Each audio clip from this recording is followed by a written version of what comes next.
Bonjour à tous et merci d'être présents pour ce webinaire consacré à notre formation management destinée aux entreprises qui veulent se réinventer et développer leur management de proximité. Donc, nous vous proposons aujourd'hui cette formation Se réinventer en tant que manager et nous allons voir à qui elle s'adresse. Mais avant ça, je vous propose d'accueillir Angela Sequeira, qui est experte en management chez Moodup Formation. Bonjour Angela. Bonjour Céline, je suis ravie d'être là. Merci d'être avec nous aujourd'hui. Nous allons voir à qui s'adresse cette formation. Et avant ça, j'aimerais que tu nous parles un petit peu de toi et de ton expertise chez Moodup. Oui, bien sûr. Alors, je m'appelle Angela Sequeira, j'ai 41 ans. Donc, actuellement, je suis formatrice en management et donc pendant plus de 15 ans, en fait, donc j'ai des responsabilités en étant moi-même manager. Je suis également passée par l'expérience du burn-out. Et donc, aujourd'hui, je propose aux managers ou aux futurs managers, justement, de pouvoir être outillés pour éviter de revivre des situations ou anticiper des situations qui se rapprocheraient d'une situation d'épuisement professionnel. D'accord. Donc, ce que tu proposes avec cette formation chez Moodup, c'est vraiment de se réinventer en tant que manager ayant vécu un épuisement professionnel, un burn-out ou du harcèlement. On y reviendra. Mais ça s'adresse également aux managers qui n'ont pas forcément traversé ces difficultés, mais qui s'adressent à des personnes qui sont dans cette situation. C'est bien ça? Oui, en fait, si tu veux, l'idée, c'est de vraiment prendre conscience que chacun a sa part, en fait, dans cette prévention. Donc, l'idée, c'est de pouvoir proposer soit aux équipes salariées qui ont qui ont vécu un contexte de harcèlement ou de management toxique, et effectivement, ça s'adresse aussi à des responsables d'équipe, à des RH ou à des managers qui sont soit en prise de fonction ou qui sont déjà en poste. Mais je trouvais intéressant justement de proposer à des professionnels qui n'ont pas encore de responsabilité managériale de pouvoir aussi s'impliquer sur cette thématique parce que je pense que pour la plupart d'entre nous, il y a aussi un objectif de vouloir reposer les bases d'un cadre de travail qui soit sain et que c'est de la responsabilité de chacun. Oui, donc effectivement, même si on n'est pas dans une situation de crise, on peut aussi agir dans le cadre de la prévention des risques psychosociaux, de l'élaboration du document unique d'évaluation des risques. En tout cas, on peut agir aussi en amont en mettant en place un cadre finalement et une stratégie de collaboration qui nous amène à prévenir ou les conflits ou bien en tout cas à conserver un bon climat social. C'est exactement ça. En fait, l'idée, c'est de pouvoir comprendre en fait quels sont les impacts des risques psychosociaux et d'un management qui peut être toxique. Et l'idée, c'est de pouvoir justement restaurer la confiance et la sécurité psychologique au niveau de l'équipe. Donc, pour le manager, ça va être de repenser sa posture managériale avec des bases éthiques et constructives, tout en prenant toujours en considération l'aspect coopératif en fait avec ses propres équipes. Et donc, l'idée, c'est de pouvoir développer des compétences qui soient concrètes pour mieux communiquer, déléguer et surtout gérer les tensions. Et donc, l'objectif final, c'est de pouvoir créer une dynamique d'équipe qui soit sereine et collaborative. D'accord. C'est pour ça que nous, au sein de Moodle Formation, on a une vraie vocation. On a vraiment une cause qui nous tient à cœur, c'est d'accompagner les personnes et les entreprises qui ont vécu un burn-out ou en tout cas un épuisement, une situation difficile. Et c'est dans ce dispositif d'accompagnement-là que s'intègre cette formation. On a une approche innovante et on souhaite développer, en tout cas accompagner les entreprises à développer un management de proximité. C'est dans ce cadre-là que cette formation s'insère, c'est bien ça? Oui, c'est ça. Et pour compléter ce que tu viens de dire, effectivement, c'est à travers Wood c'est aussi de reprendre un peu les valeurs de l'association et de mettre en avant aussi des personnes, donc là en l'occurrence moi qui suis aussi passée par cette expérience du burn-out, et de montrer que on n'est pas là pour faire de la formation théorisante, mais vraiment pour pouvoir outiller en fait les entreprises qui nous sollicitent avec des plans d'action qui soient concrets et une mise en œuvre qui soit quasi instantanée. Parfait, merci pour cette précision. Alors, est-ce que tu peux nous parler un petit peu des objectifs en fait, une fois que la formation sera terminée, concrètement, l'entreprise aura atteint quel objectif et qu'est-ce qui aura changé dans la collaboration et dans le management? Alors déjà, dans un premier temps, il me semble fondamental de comprendre ce qui s'est passé, de revenir en fait sur l'histoire pour éviter que justement ça puisse se réitérer par la suite. Donc dans un premier temps, le premier travail qui est fait, c'est de comprendre en fait ce qui s'est passé, la genèse en fait de la problématique et du harcèlement et des différents conflits qu'il y a pu avoir au niveau de l'équipe avec le manager ou à travers les collaborateurs eux-mêmes. Donc déjà, c'est vraiment de comprendre ce qui s'est passé. On fait un audit, on se questionne sur ce qui s'est passé à la base. Et ensuite, à partir de là, ce qui est intéressant aussi, important de se rendre compte aussi, c'est que chacun participe à ça à différents degrés. C'est pour ça que dans cette formation, je vais proposer énormément en fait, de cas pratiques avec des mises en situation où chacun va prendre des places différentes pour prendre conscience en fait que parfois, on a aussi, sans s'en rendre compte, une participation active ou non active dans ce genre de dynamique. Et l'idée, à la fin, à travers cette formation, c'est d'avoir ce que j'appelais tout à l'heure un plan d'action qui soit concret. C'est de savoir, OK, ce qu'on ne veut plus, mais concrètement, en tant que manager et pour l'équipe, qu'est-ce qu'on souhaite mettre en place? Comment on délègue? Comment on fait un plan d'action concret? Qui fait quoi concrètement dans l'entreprise? Parce que souvent, quand les choses ne sont pas claires, ça mène à ce type de dynamiques qui sont ultra négatives et toxiques pour l'équipe. Donc, si à la fin, chacun sait ce qu'il a à faire, le plan d'action est beaucoup plus clair et ça évite de vivre ce type de situation. Et donc, justement, pour pouvoir mettre en place cet accompagnement, le module 1 permet justement de poser les fondations de la collaboration. Est-ce que tu peux nous en parler un peu plus? Alors, quand on parle de management bienveillant, on est sur un terme qui est un peu galvaudé de nos jours, mais l'idée, c'est vraiment de reprendre le sens strict du terme. C'est de pouvoir déjà, dans un premier temps, identifier quelles sont ses valeurs, ses limites et quel est aussi son style naturel de management. Je parle de valeurs et de limites parce que, comme tout être humain, nous avons des forces et des axes d'amélioration. Et quand on en a conscience, ça permet justement d'avoir une attention particulière sur la manière dont on va interagir en fait en tant que manager ou même en tant que collaborateur avec ses collègues. Et donc, quand on a conscience de ça, ça permet justement d'être beaucoup plus attentif dans sa manière de communiquer avec les autres. Et je parle aussi de style naturel de management parce qu'il existe différents styles de management. Et donc, dans cette formation, je propose aux managers qui le souhaitent de faire aussi un audit, une analyse de leur style de management. Et avec tous ces éléments-là, ça va permettre justement de pouvoir définir un cadre qui va être beaucoup plus sécurisant pour le manager lui-même, mais aussi pour ses équipes, parce qu'il sait comment il fonctionne et comment il doit dire les choses. Et donc, l'objectif final, à travers ce premier module, c'est vraiment de pouvoir poser les bases d'un management qui soit aligné et responsable. Très bien. En fait, l'idée, c'est vraiment d'apprendre aussi soi-même à mieux se connaître pour pouvoir mieux interagir avec les autres. Et donc, cela implique de comprendre ses forces et ses limites, c'est ça? C'est ça. Je vais te donner un exemple. Il y a quelques temps, j'avais travaillé avec un cadre qui pensait protéger en fait ses équipes en évitant de leur faire des retours difficiles. Et en fait, c'était contre-productif parce que justement, ça renforçait le flou et le stress. Et donc, quand on a fait l'autodiagnostic, ça lui a permis justement de pouvoir clarifier sa posture. D'accord. Donc, l'idée, en fait, c'est aussi d'apprendre à faire des feedbacks constructifs. C'est-à-dire, finalement, le non-dit, c'est pas non plus une solution, mais vraiment Exactement. être capable de le verbaliser en s'adressant à l'autre. Et C'est donc, ça. on a dans cette formation des ateliers très pratiques et on a notamment un focus sur le style de management, comme tu Mhm. nous en parlais tout à l'heure. Et ça se passe comment concrètement, ce style d'atelier?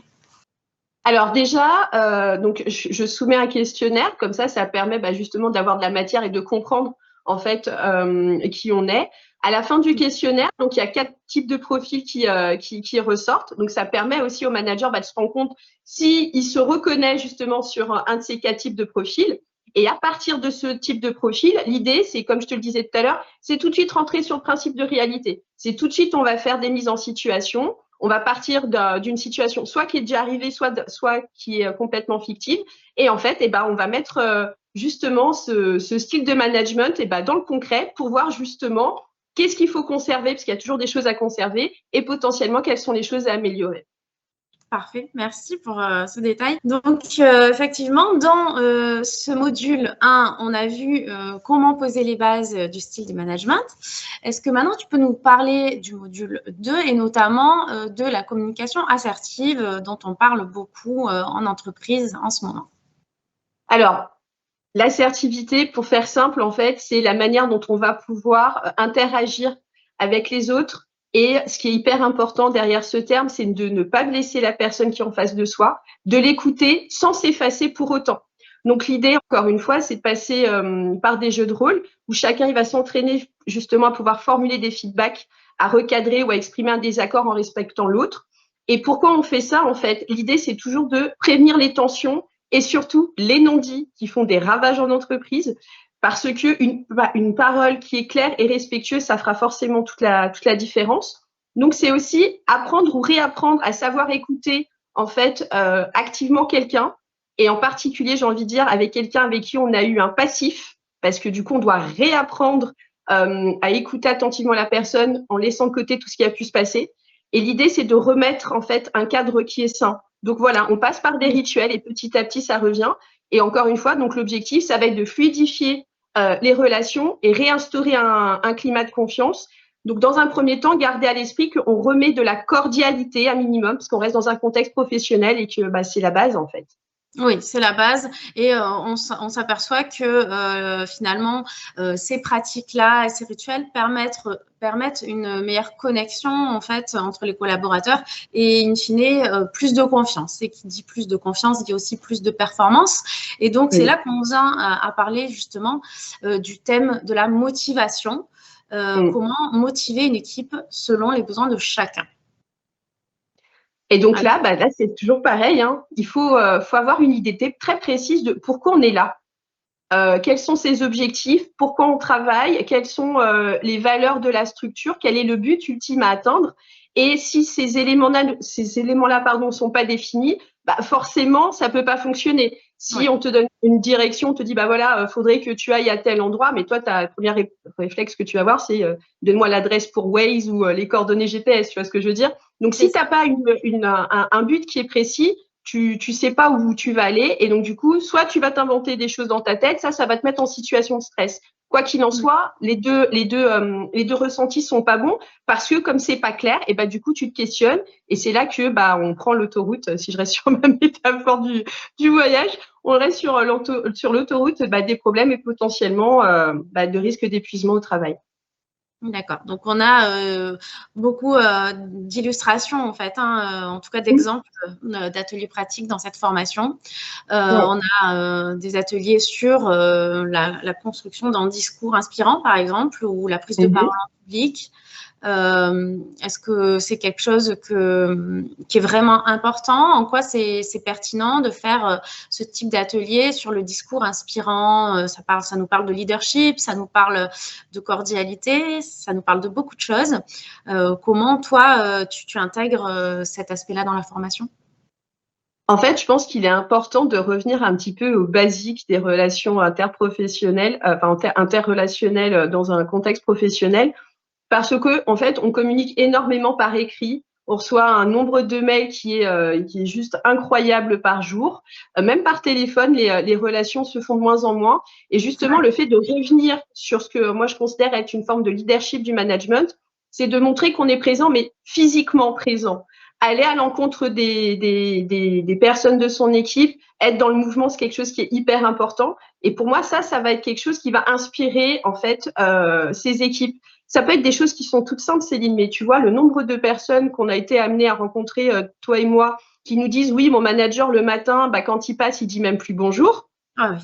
Ça peut paraître anecdotique. Non, mais c'est vrai. Ça peut paraître anecdotique, mais ça heurte en fait l'humain derrière le professionnel. Et c'est des petites choses comme ça qui semblent anodines, mais les unes par-dessus les autres vont participer justement à une détérioration en fait du climat.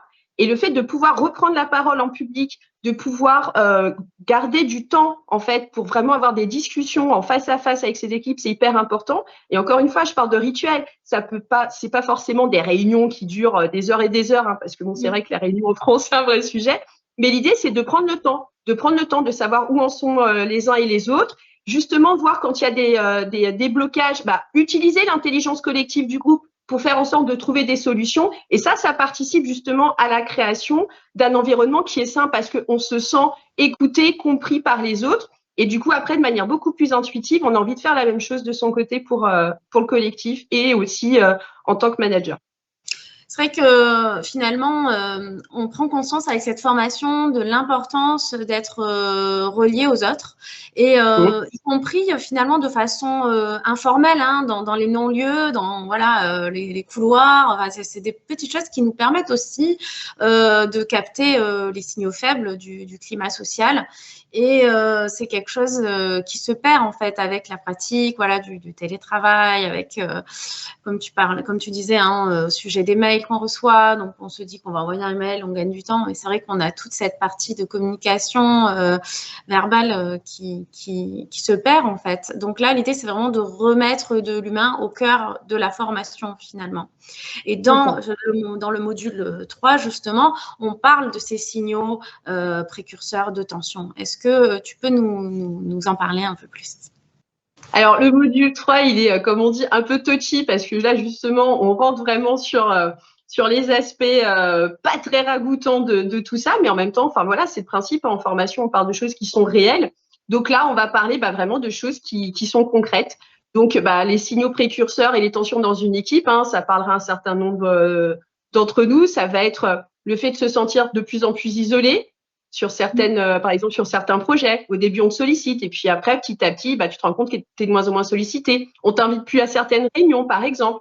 Ça peut être aussi les sarcasmes. Tu vois, les petites phrases comme ça, assassines, l'air de rien. Ça peut être le fait de se désengager de manière silencieuse, de se rendre compte que comme on perd du sens dans son activité, et en fait, on s'investit moins et du coup, peut-être qu'on travaille un petit peu moins aussi parce que émotionnellement, c'est très difficile. Et donc, l'idée, c'est que les équipes et les managers puissent reconnaître en fait tous ces petits signaux faibles et pouvoir les traiter en amont très rapidement. Parce que, par définition, ça va prendre de l'ampleur et ça va forcément mal finir. Donc, l'idée, c'est de pouvoir avoir conscience de ces indicateurs-là et de pouvoir, en fait, justement, les analyser. Donc, moi, ce que je propose, c'est pendant la formation, c'est qu'on revienne là-dessus, mais de manière complètement anonymisée. C'est vraiment hyper important. On est vraiment sur un principe. En plus, ça fait partie des valeurs de MoodUp. On est vraiment sur de la bienveillance, sur du respect. On veut trouver des solutions, mais on est toujours très respectueux de la parole des uns et des autres. Ça, c'est super important. Donc, c'est pour ça qu'on le fait de manière anonyme. Et du coup, justement, on va entraîner le collectif à pouvoir poser un diagnostic sur tous ces signaux-là. Et donc, si on arrive à détecter tous ces signaux, en termes d'attitude, par rapport à l'ambiance de travail ou même en termes de communication, c'est là que, encore une fois, on va remettre l'humain au centre en fait du management et ça va créer des vrais espaces de régulation et de parole entre les différents acteurs. Oui, tu parlais d'ambiance de travail, je rebondis, j'en profite pour parler du concept de mobbing du professeur Hans Lehmann. En tout cas, là, on est sur une situation qui va être plus orientée harcèlement moral. C'est quelque chose qui peut exister. C'est par exemple des petits comportements désobligeants, des plaisanteries douteuses. Ça peut commencer par des vexations répétitives, des petites choses qui elles seules, de façon isolée, et bien évidemment, ne peuvent pas constituer du harcèlement. Mais on le sait, la répétition de remarques désagréables, voire d'injures humiliantes qui sont, qui sont connues, hein, où, on va pas aller jusqu'à l'agression verbale, mais ça peut être vécu, en tout cas, par la personne comme une agression, peut conduire à des conduites abusives, des comportements qui constituent, en portant atteinte à la personne, qui constitue un véritable harcèlement. Donc, cette formation s'adresse justement à ces situations de crise, à la prévention de ces situations et aussi, pas seulement en fait au burn-out, mais aussi à ce type particulier de situation de harcèlement. C'est pourquoi on nous contacte pour pouvoir agir rapidement et de façon concrète grâce à ta formation sur une prise de conscience de chacun. Comme tu disais, vraiment revenir à de quoi j'ai besoin et comment je formule mon besoin sans forcément finalement rejeter la faute sur l'autre ou attendre de l'autre qu'il donne la situation en fait. C'est vraiment une coopération. Mais je tenais à préciser que si on pouvait, dans cette formation, aborder les conflits, on peut aussi aborder la prévention du harcèlement. Je trouvais important de le noter. Exactement. Le but, oui, c'est vraiment ça, c'est d'être dans l'écoute active, dans la reformulation, de rechercher des solutions quand il y a un conflit. Et du coup, l'idée, c'est que les équipes, elles apprennent à sortir du triangle dramatique, tu sais, victime, Oui. sauveur, bourreau, et voilà, et de reprendre un réel dialogue constructif quand il y a un problème. Voilà, donc on a justement cet aspect de résolution de conflit, d'écoute active dans le module 3. Et ensuite, dans le module 4, on propose un focus sur l'organisation et comment déléguer, comment gérer les priorités. Là, on est vraiment dans la prise en main, les nouveaux repères à mettre en place aussi dans l'organisation. Comment on fait ça ? Alors ça, c'est un module que j'aime particulièrement. Alors, je viens du monde des startups, donc tout ce qui est rétro-planning, lean-up, tout ça, c'est quelque chose qu'on fait au quotidien. L'idée, c'est vraiment de pouvoir clarifier les choses. C'est toujours pareil. Ça semble simple, c'est pas forcément facile à mettre en place. Mais souvent, tu verras dans les organisations, les gens ont beaucoup de difficultés à dire eux-mêmes ce qu'ils ont à faire, différencier ce qui est important et ce qui est urgent. Et tu as même des managers qui sont pas forcément au courant en fait de qui fait quoi au sein de leurs propres équipes. Et donc là, l'idée, ça va vraiment être de clarifier. Encore une fois, on est dans le concret. Qui fait quoi dans l'entreprise? Quel est le rôle de chacun? Parce qu'une fois que tu arrives à clarifier ton rôle et celui des autres, c'est beaucoup plus simple pour établir des priorités. Et quelque chose dont on n'a pas encore parlé, mais qui est là de manière un peu sous-jacente, c'est surtout de pouvoir alléger sa charge mentale en fait. Oui. Pourquoi on s'épuise? Parce qu'on a l'impression que tout est important et tout est urgent. Ce qui est important n'est pas forcément urgent. Et ça, si on n'a pas un manager, si on n'a pas une vision claire de ce qu'on doit faire, si on ne sait pas quel est justement le curseur à mettre sur les choses qu'on doit faire en priorité ou non, si on a l'impression que tout est important, forcément on s'épuise. On peut pas être un sprinter sur une distance marathonienne. Ça marche pas comme ça. En tout cas, le corps humain, il n'est pas fait pour. Donc l'idée justement pour le manager, encore une fois, c'est de s'appuyer sur des outils, mais qui soient hyper pragmatiques pour qu'il puisse mettre en place un pilotage qui soit adapté et réaliste. Lui-même, en tant que manager, il a des comptes à rendre au niveau de sa hiérarchie, qu'ensuite, il doit répartir au niveau de son équipe. Donc, si c'est clarifié qui fait quoi, à quel moment, et sur un espace temporaire qui est forcément défini, parce que ça aussi, c'est important, bah forcément, pour l'équipe, c'est hyper important. J'en profite pour faire un petit focal sur le principe de la délégation parce que déléguer, c'est pas se débarrasser. Ça aussi, je trouve que c'est hyper important dans les organisations parce que l'idée, c'est de pouvoir transmettre avec clarté et confiance. Et donc, l'idée aussi dans cette formation, c'est d'aider les participants à poser, en fait, donc les managers, à poser un cadre de délégation qui soit progressif. Il faut mettre des process. Il faut accompagner les gens. Un manager, il est là pour accompagner son équipe à être autonome pour atteindre un objectif collectif. Et c'est ça qui est hyper important et à garder à l'esprit. Très bien. Bon, en tout cas, c'est vrai que la mise en place d'un pilotage, en tant que ancienne responsable RH, je trouve que c'est très très important, notamment sur, in fine, la diminution du turnover, la diminution aussi des arrêts maladie.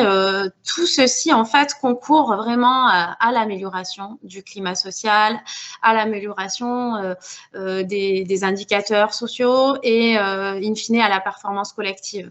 Ça, c'est quelque chose qui est tangible et concret. C'est ça. Et c'est une forme de fidélisation de ces équipes. Les gens qui ont envie de rester dans leur entreprise, c'est pas forcément dit de manière explicite, mais ça veut dire beaucoup de choses en soi. Quelqu'un qui reste dans la même entreprise, c'est que a priori, il s'y sent bien et il trouve du sens dans ce qu'il apporte au quotidien. Exactement, d'autant plus qu'on sait maintenant que lorsqu'on quitte un poste, on ne quitte pas son poste, en fait, on quitte un manager. Donc, c'est ça. C'est d'autant plus important d'intervenir en amont. Et en tout cas, c'est vrai que cette formation répond vraiment à cette ambition-là. Merci Angela pour cette présentation inspirante, en espérant que voilà, vous serez nombreux à nous suivre dans cette aventure. Et si vous êtes prêts à vous lancer, n'hésitez pas à nous contacter sur contact@mformation.org, à suivre également notre chaîne YouTube Mood Up Formation, et nous répondrons à toutes vos questions en espérant être le plus clair possible. Merci de votre participation et merci encore à toi, Angela. Merci pour l'invitation, c'était super, je passe un très bon moment. Également. Merci à toi. À À bientôt. bientôt. Au revoir.